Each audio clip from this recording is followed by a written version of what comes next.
இன்னைக்கு சீமை சக்கை துவரம் எப்படி பண்றதுன்னு பார்க்க போறோம். அதுக்கு நான் இன்னைக்கு சீமை சக்கைய கட் பண்ணிட்டு கழுவி ஒரு பாத்திரத்துல போட்டு எடுத்து வச்சிருக்கேன். இதுக்கு மசாலா அரைக்கிறதுக்காக அரைமுறை தேங்காய் துருவல், கொஞ்சம் மஞ்சள் பொடி, 2 பல் பூண்டு, கொஞ்சம் ஜீரகம், ஒரு வரமிளகாய் எடுத்து வச்சிருக்கேன்.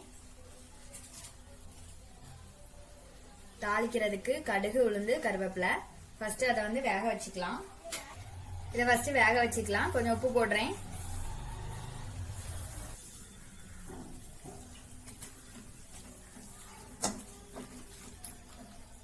இது நல்லா வேகட்டும், வெயிட் பண்ணலாம்.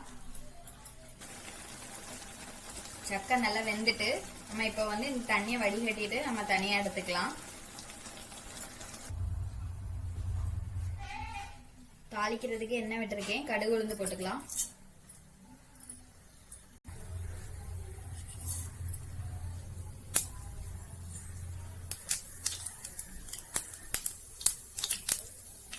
கருவேப்பிலை,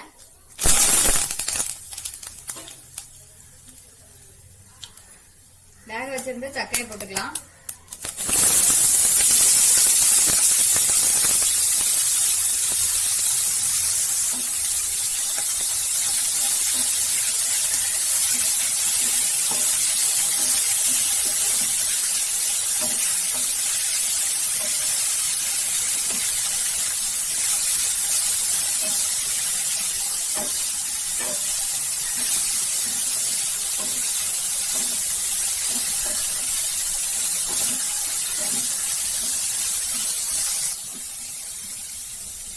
அரைக்க வச்சிருந்த எல்லாத்தையும் ஜார்ல போட்டாச்சு. இப்ப இதை கொரகொரப்பா அரைச்சிட்டு வந்துடலாம்.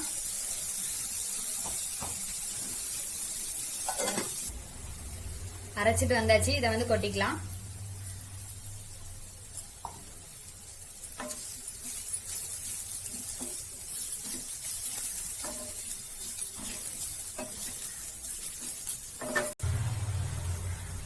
சக்கை வேகும் போது கொஞ்சம் உப்பு போட்டிருந்தோம். இப்ப கொஞ்சம் உப்பு போட்டுக்கலாம்.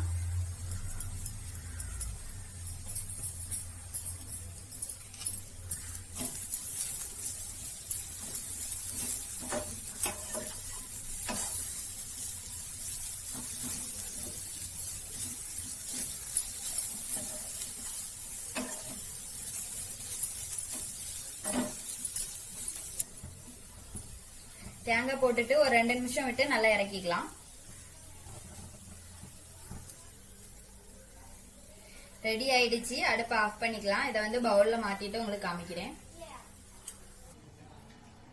பவுல்ல மாத்தியாச்சு. இது மாதிரி நீங்களும் செஞ்சு பாருங்க. செஞ்சு பார்த்து எப்படி இருக்குதுன்னு சொல்லி கமெண்ட்ல சொல்லுங்க. தேங்க்யூ.